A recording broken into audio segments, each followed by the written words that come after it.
Welcome to the Poke Plaza.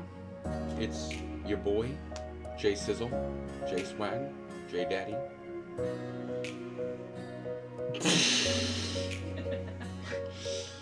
Alright, welcome to the Poke Plaza. Today, we're going to show you how to submit cards to PSA. I'm not really going to show you how to do it. I'm going to try and figure it out for myself.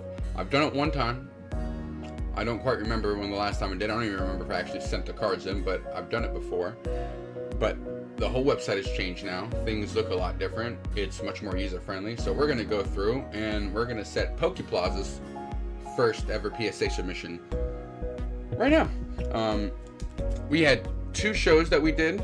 The Homestead Con, and I did a little children's fest, and there was two cards that I did have for sale, but I've been tossing the idea back and forth of whether or not I was going to grade them.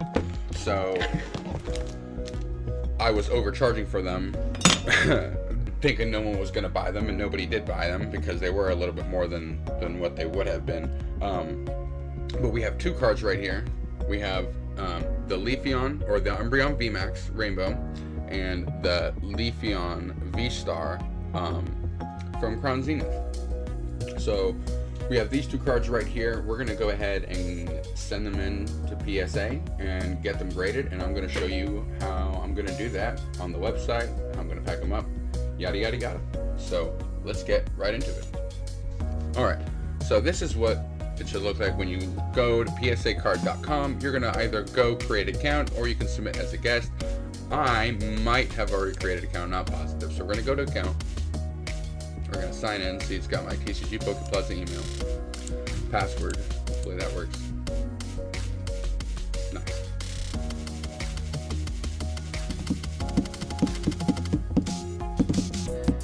So we are signed into the account.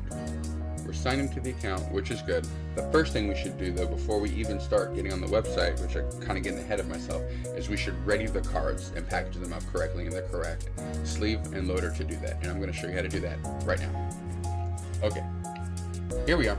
We have the two cards that we are going to send. We have the Umbreon VMAX and the Leafeon V-Star from Crown Zenith.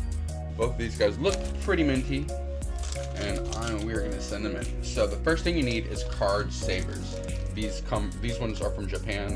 My supplier sent me them whenever I ordered some Mask Exchange products. But lots of companies make these, but these are called semi-rigid cases. They're not quite like a normal top loader. This is a normal top loader.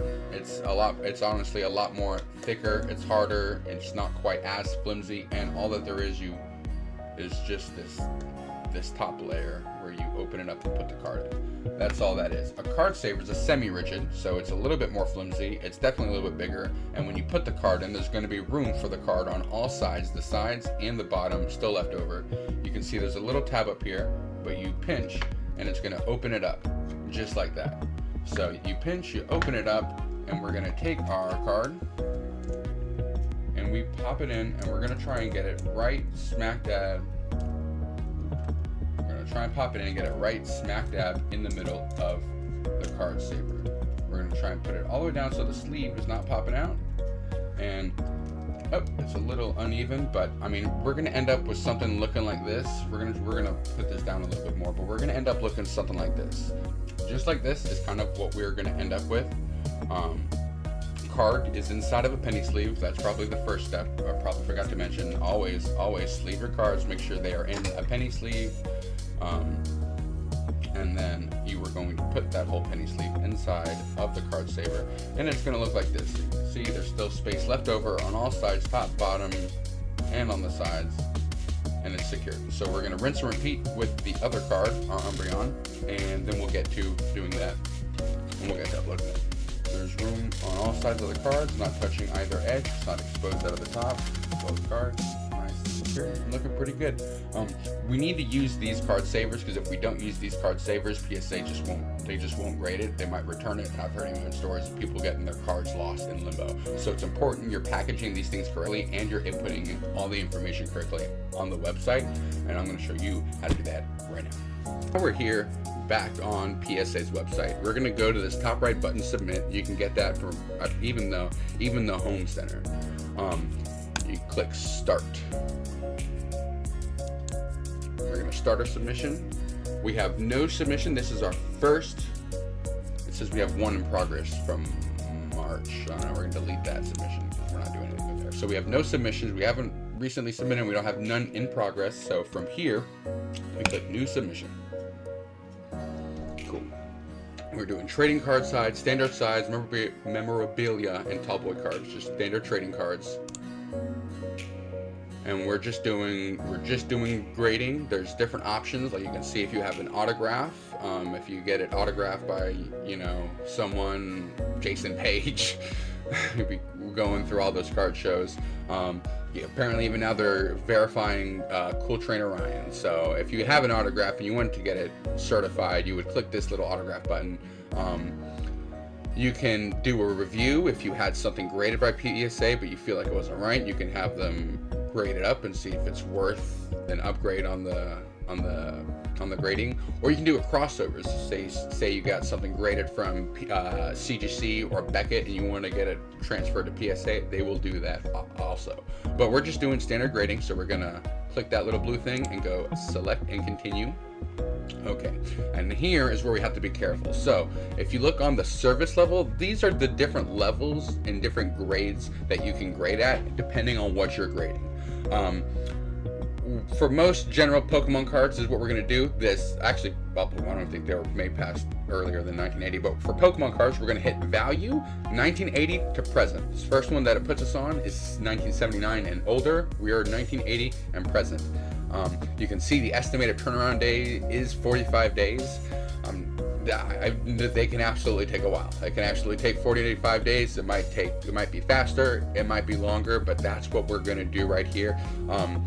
There are other options if you wanted to do express grading, and you can pay them. Yeah, it's like $100 a card to get it fast, and you have about a 5 business day turnaround. But we're just doing standard value, 1980 to present, 45 days. Max declared value of $500. Price per item is $24.99. So that max declared value, it gets a little sketchy depending on how you look at it. And according from what I've heard and read, PSA wants you to assume what the grades you have on the card and assume that whatever that price would be is that max declared value. So I mean, truthfully, on these Leafeon and Umbreon V Star and Max, I don't, you know, I mean, they're definitely both less than $500, you know, in max value. So we can do that first base one. Again, it depends, because you might have like a base set Charizard, which right out, if you bought it raw, you might have gotten lucky and get it for a couple $100. But if it grades a 10, then it's going to jump up to, you know, I mean, it could jump up to over that $1,000 range, in which you would want to do one of the higher tier services. But like I said, those guys, for most general purposes, for any sort of modern sets, most likely going to do this max declared value at $500, and it'd be about $24.99 a card. So the next thing we're going to do is we're actually going to search for these cards. And there's so many different ways of trying to find these cards, but really in the beginning, if you know how to search for a card, here I can pop this back up here. Hold on.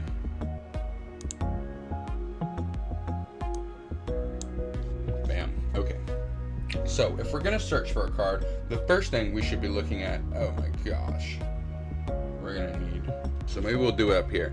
If you look in the bottom right hand corner of the card, there is numbers. You can't see that at all.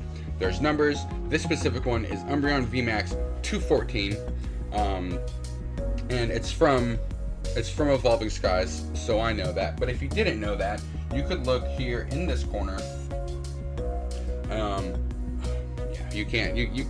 I'll show a picture on it at some point. I'll put a picture up. But on all the cards on the bottom right, there's a symbol which identifies what set it's coming out of. If you don't know the set, you can go to pokecollector.com and you can match up the symbols to the qualifying set. But if you know at least the set, you can look up the name, Umbreon VMAX, Evolving Skies, and then in that same corner, it might be on this side or it might be on the other side depending on the age, but there's a number. So this is Umbreon VMAX 214 out of Evolving Skies.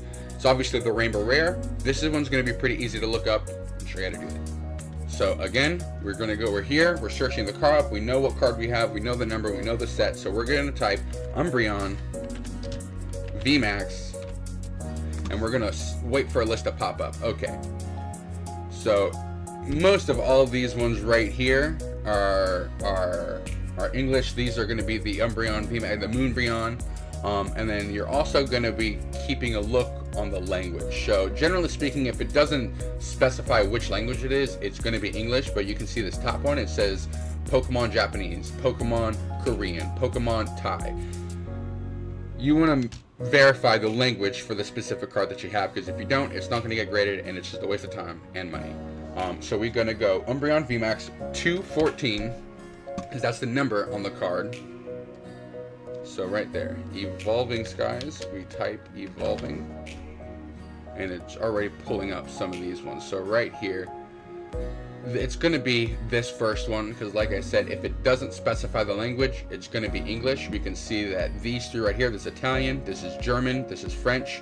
This first one doesn't have a language on it, so it's going to be the English one. And we've pretty much gone through all the secret rares from Evolving Skies, and you can see it's pretty much doing it for us. So this new system makes it really easy. So we're just going to click that first one, because that is what we have.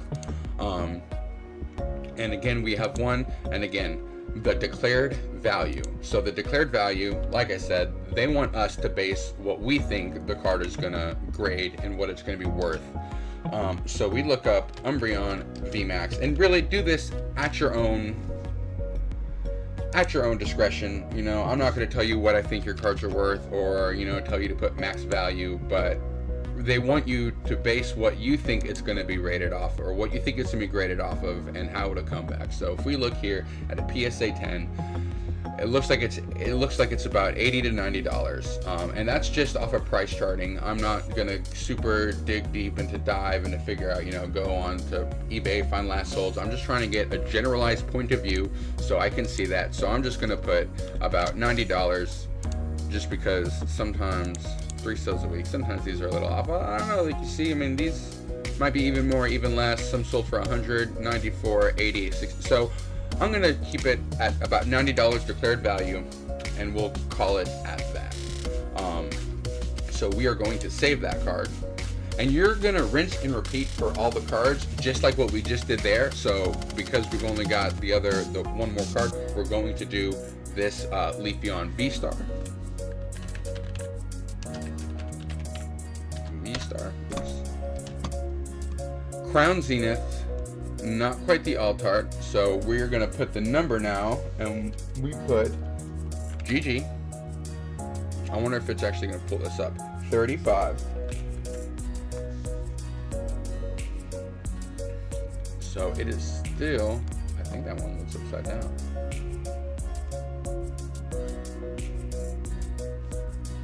And then we can even go, we're gonna type, oh, I spelled crown wrong. Crown Zenith.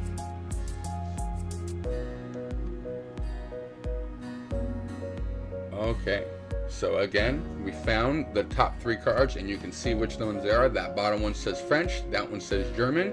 There's no language on that one.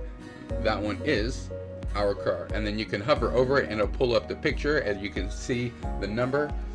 In the bottom left, you can match up with the symbol, the name, the picture, the language, and we can tell that that is our card.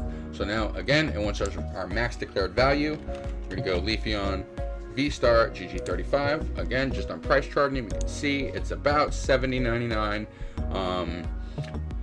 Yeah, and I'm probably gonna keep it at about $70. I mean, right here, and I don't know how someone got about $90 for one. So between $90 and $70. So I will declare that probably at like maybe $80. Again, they want your base judge off your discretion. I don't think it's going to be a big deal if you go a couple $10, $20 higher or lower. So yeah, you know, do that at your own discretion. And then again, we only have one, and then we hit save. Cool. And then now we have our 2 cards in there, and now we're pretty much on to checkout. We're gonna press proceed to checkout. So pretty much here, it's going to ask you to choose how you want to ship it.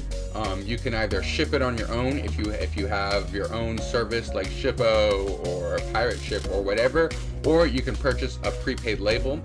Okay, so we are not purchasing a prepaid label because in my area the only way to purchase a prepaid label and ship with them is through FedEx, and they want close to, they want about $30 to ship. So we're going to not do that, and we are going to choose to ship on our own. And then again, we come down here, and once your phone number, go ahead and put that in there.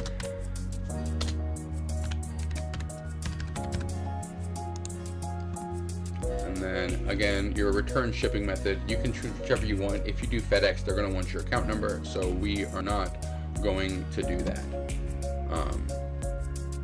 And yeah, I mean, at this point, it's pretty much just kind of, just kind of check out and do what you're going to do. You're going to go ahead and put your card information here, and then you're going to review your order and proceed to checkout. Now, right now, I have a little bit of a PSA announcement because this is PokePlaza's first time doing a PSA submission, and if you're watching this, it's possibly maybe your first time as well. I don't know, you're watching me to figure out how to do this, but if it is your first time and you haven't submitted to PSA before, currently they have a free promotion right now, or they have a promotion right now where you can get your first card essentially free. Lots of people have these promo codes. If you watch Pokemon, Pokevault, PokeRev, Cool Trainer Ryan, all these guys have promotions right now to get your first PSA submission for free. It takes $25 off that total. Probably help with the shipping, and at least if you wanted to get multiple cards done for your first time, it takes a little bit of that edge off. So you can see I honestly, it's just because I remembered I was watching the video the other day, Pokevault 25, that's obviously PokeVault's code, but you could see it took $25 off of the grading summary just like that. Makes it super easy for us. And then now you're just going to add your own payment method. Once you finish your checkout and your submission and you complete your checkout, it's going to take you to a page that looks like this. It says your submission is complete. You're going to print these submission forms, and you're going to need to print all 5 of them. Make sure they are printed correctly. Just go print. We are back. All the papers have been printed correctly.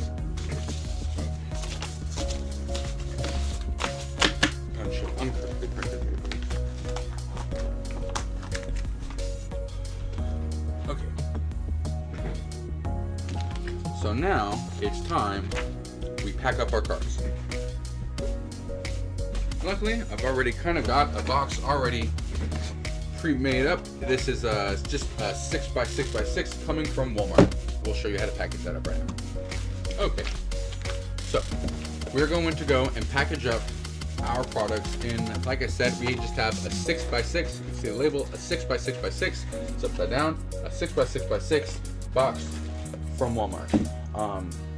So what I recommend doing, and what PSA recommends doing, is taking your cards in a card saver, like so. This is the proper way to send your cards. Now we need to secure them. What I recommend doing is they have card guards, hobby savers, whatever you want to use.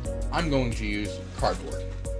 So you find a cardboard box just like so, and you're going to cut out 2 pieces flat just to make sure that you can secure the 2 cards inside. Nothing too crazy, nothing too big, nothing too weak.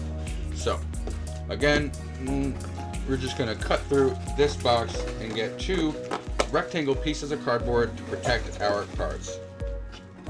It's pretty easy. If you want, go ahead and you can put one of them on the middle just so you have an idea of the size that you need, and then you can cut around it. And then once you get those first initial cuts, you can just use that piece of cardboard for the second piece. Cut out 2 pieces of cardboard side by side. That's good. That's perfect.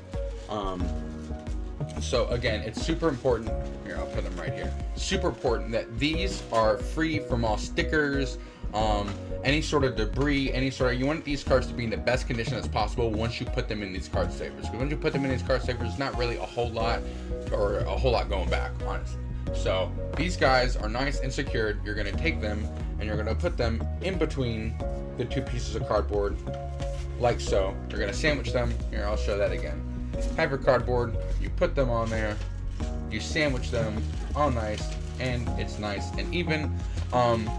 They said to put rubber bands. I don't know if I have rubber bands. We have rubber bands? We have rubber bands. Oops, sorry, dog. We have rubber bands. If you don't have rubber bands, you can use tape, but you know, I wouldn't use too much. You don't want to make it too difficult for the PSA people to get to your card or whatever. So we want to make it easy. Now, before we bundle this up, we're gonna go look over those instructions real quick, because there was a couple things that we do need to do when we're packaging these things up. So hold on. Right in the beginning, you print out all the documents. There should be 5 pages. Step 2, you're going to prepare your items, which we just did. We put them in card savers, and now we have them protected with the card paper. Arrange your items in the order that was got. That was one thing. I mean, luckily I only have 2 cards, so I don't think it's a big deal, but you can see right here where it says your 2 items, 1 and 2, I recommend putting them on from top to bottom. So 1 is going to be the first card, 2 would be the second. If you had a third, it would go behind it, but we just had the 2, so 1 and 2 in the front, just like that. And now we're going to protect the items. Like it said, to take cardboard and we're going to bundle them up so we can protect them like so. Now it also says they want you, and it says they invite you to do so. This is a want. This is a want and a have and a should. You want to, have to do that. So here, let's take a look at this, and well, sorry, getting ahead of myself. Invite you to place your submission forms between the bands of cardboard to help process your submission faster. So that's just saying there's 2 of the paperworks that they gave you that you're going to put with the PSA submission, and you're going to bundle it up just like this. It says include the 2 PSA copies of the submission form, including the item list and payment instructions. Right here on the top, you can see right here it says PSA copy number 1. We're going to go ahead and take that, and this does have that payment information on it. This one says PSA copy number 2. It said only put 2 copies in there with the item list, so I mean, this has that item list and the payment, but I'm going to go ahead and put this in there as well. And then this is the PSA item list. It said to put, you know, it seemed like they might have had those 2 separately, but those 3 forms I'm going to put all together with that. And this top one, you can see on the top, it says customer copy. So this one is yours to keep. This one is yours to keep. So the 2 papers that say PSA copy 1 and 2 plus your PSA item list is what I recommend setting with them. And again, you're going to take these papers and you're going to make a nice little fold just like so, and then I would do it again, maybe 2 more times as a square. Try and make it the same size as that as the bundle of the cards that we have right here. So once you have your bundle, you're going to take those and your cards, you're going to make sure everything is all nice and even.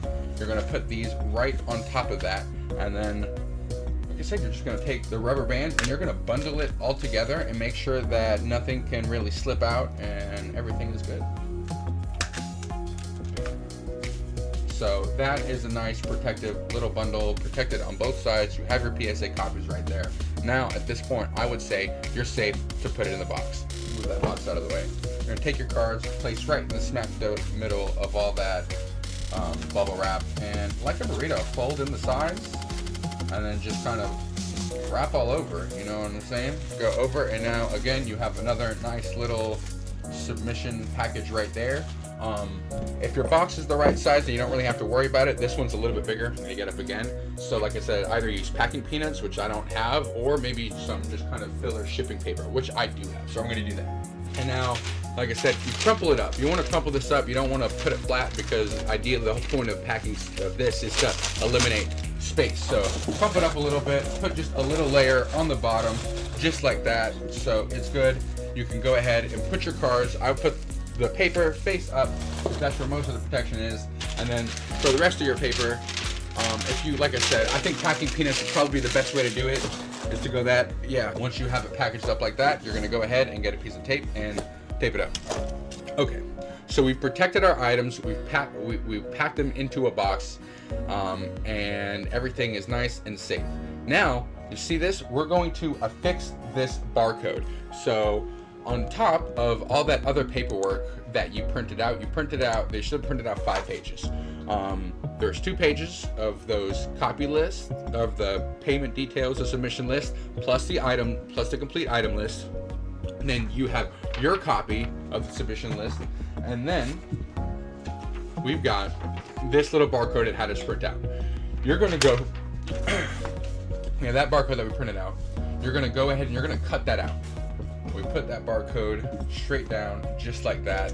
And I'm going to show you kind of what I do. I put it face up, just like that. Got this trick from PokeVault, just the same video that we used to get that promo code. You take a piece of tape, the sticky side face down, you're going to take it and just pick that up, just like that. Now that is stuck there, it's not going anywhere. You're going to move your box into the view. You're going to choose a spot where you're not going to put any other shipping labels. You don't want this to get covered up. You don't want it to be overshadowed. This is what they're going to scan in when they get your card in, and you're going to be able, and that's how they know whose submission that is, and you'll be able, and you should get a notification letting you know that they started working on your order. So you're going to go ahead and you're going to choose a nice empty spot and affix that onto right there, nice and flat, so it's not going anywhere. And that is gorgeous. Once you package your items into a box just like this and you put that label facing right there on the outside, we're going to go back to the PSA website, and now we can start making our label. We put that code on. These are the 2 addresses that we're going to use. We're going to use one of them. If you're using FedEx, you're going to use this bottom one. If you're using USPS, you're going to use this top one. We decided to do our own shipping label, so I'm using Shippo, which is what I use for all the things on my website, all the orders on my website. Dimensions, again, for the box, we are in a 6x6x6. And now what you would want to do is you would want to weigh your package, because that's how they're going to decide how much your shipping label is going to charge. So, make a best guess. If it's just 2 cards in there, I would definitely say it's less than half a pound, probably 0.3. But I have a shipping scale, a weighing scale, so we're going to go and check it. If you're doing this any sort of smaller or better than me, it's going to weigh less than this. This is 6 ounces. So right here where it says pounds, you're going to swap to ounces, and you're going to go to 6, and I always do 0.5 because you never know. It might be more, might be less, my thing might be not calibrated, their machines might not be calibrated. Probably not a big deal, but whatever. Wunderbar. And that one printed out quite nicely. Now that that's printed, like I said, you're not going to choose a side with that label. You're going to choose a complete different side with nothing on there. And you're going to print off that. I'm going to pop it on that side, and we'll just pop it right there on the side to that. There's our label, and we are nice and done, and we are set. That was it. That was pretty easy money. All that's left now is for you to take that package that you just printed out with the PSA barcode, your shipping label on that side, and you're going to send it to take it to the post office. You can scan it to the thing, take it to the place, whatever, and you're going to send it off. And now you're going to wait a very long time or a very fast time, depending on how busy they are, and you will get back your grades whenever you get them back. So yeah, that was it. That's how I submit my cards to PSA. That took a while. It's my first time doing it in a long time. But that was cool. It was fun. Hopefully we do this again. If these come back good and we can sell them for decently, maybe I will do this again. But yeah, thanks for watching and tuning in. I appreciate you guys. That was cool. That was fun. And yeah, like, follow, subscribe. I'll see you in the next one.